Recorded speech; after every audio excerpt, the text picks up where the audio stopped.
नमस्कार। प्रादेशिक समाचार के साथ मैं पूजा कुमारी। लोकसभा के दूसरे चरण के चुनाव के लिए अधिसूचना कल जारी की जाएगी।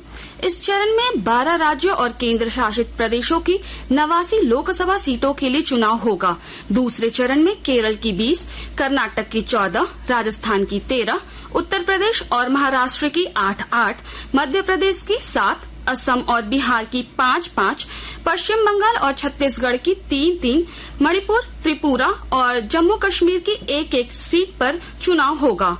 उम्मीदवार 4 अप्रैल तक नामांकन पत्र दाखिल कर सकेंगे और मतदान 26 अप्रैल को होगा।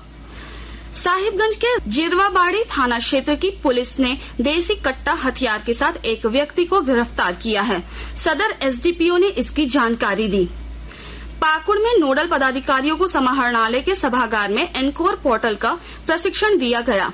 प्रशिक्षण के दौरान नोडल पदाधिकारियों को एनकोर पोर्टल एप्लीकेशन के जरिए प्रत्याशियों के ऑनलाइन नामांकन, प्रचार के लिए वाहनों का पंजीयन सहित किए जाने वाले कार्यों के बारे में बताया गया। प्रशिक्षण में लोकसभा चुनाव में एनकोर पोर्टल से होने वाले कार्यों की जानकारी नोडल पदाधिकारियों को दी गई है।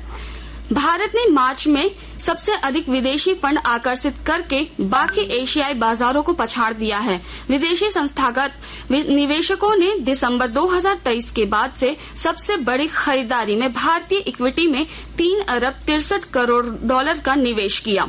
घरेलू संस्थानों ने 52,467 करोड़ रुपए का निवेश किया, जो पिछले 4 वर्षों में सबसे अधिक है। इस उपलब्धि से भू राजनैतिक संकट के कारण चली आ रही ऊंची ब्याज दर व्यवस्था के कुछ और समय तक जारी रहने की चिंता दूर होती दिखाई दे रही है। सरायकेला खरसावां जिले में कांडरा थाना क्षेत्र अंतर्गत शेन इंटरनेशनल स्कूल के पास LPT 407 वाहन में तेज रफ्तार पिकअप वैन ने टक्कर मार दी। दुर्घटना के बाद दोनों तरफ वाहनों की लंबी कतार लग गई और आवागमन बाधित हो गया। हिंदी साहित्य की सुप्रसिद्ध कवयित्री और स्वतंत्रता सेनानी महादेवी वर्मा की जयंती के मौके पर झारखंड बीजेपी प्रदेश अध्यक्ष बाबूलाल मरांडी ने उन्हें श्रद्धा सुमन अर्पित किया है। गिरिडीह के आरक्षी अधीक्षक दीपक कुमार शर्मा ने लोकसभा चुनाव को लेकर कल रात तीसरी प्रखंड में आने वाले नक्सल प्रभावित क्षेत्रों में बूथों और इंटर स्टेट चेक पोस्ट का निरीक्षण किया। इस दौरान उन्होंने डीएसपी सहित थाना प्रभारियों को कई दिशा निर्देश दिए। आरक्षी अधीक्षक ने मतदान केंद्रों में सुरक्षा के साथ साथ अन्य सुविधाएं मुहैया कराने का निर्देश दिया। चतरा जिले में स्वतंत्र, निष्पक्ष और शांतिपूर्ण चुनाव कराने के लिए जिला निर्वाचन पदाधिकारी सह उपायुक्त द्वारा समीक्षा की जा रही है। विस्तृत जानकारी के साथ हमारे संवाददाता।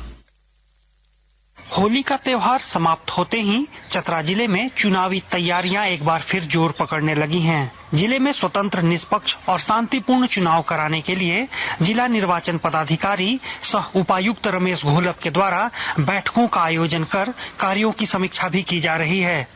लोकसभा चुनाव 2024 को लेकर चतरा जिले में 19 कोषांगों का गठन किया गया है। आदर्श आचार संहिता और RP एक्ट का अनुपालन कराने के लिए 33 जोनल मजिस्ट्रेट, 115 सेक्टर मजिस्ट्रेट और 12 उड़न दस्ते भी तैनात किए गए हैं। लोकसभा चुनाव के दौरान चतरा जिले के 7,88,929 मतदाता अपने मत का प्रयोग करेंगे। डॉक्टर प्रशांत जयवर्धन, आकाशवाणी समाचार, चतरा। राज्य के कई हिस्सों में अगले 3 दिनों में मौसम शुष्क रहने की संभावना है। वहीं अधिकतम तापमान भी 5 डिग्री तक बढ़ने वाला है, जिसके बाद लोगों की चिलचिलाती गर्मी का एहसास होगा। मौसम वैज्ञानिक अभिषेक आनंद ने बताया कि अगले 5 दिन के दौरान अधिकतम तापमान में धीरे धीरे वृद्धि होगी। अधिकतम तापमान 3 से 5 डिग्री तक बढ़ सकता है। 29 मार्च तक मौसम शुष्क रहेगा। इसी दिन नए पश्चिमी विक्षोभ सक्रिय होने वाला है, जिसका असर पश्चिमी हिमालय में देखा जाएगा। इसका असर झारखंड पर भी पड़ सकता है।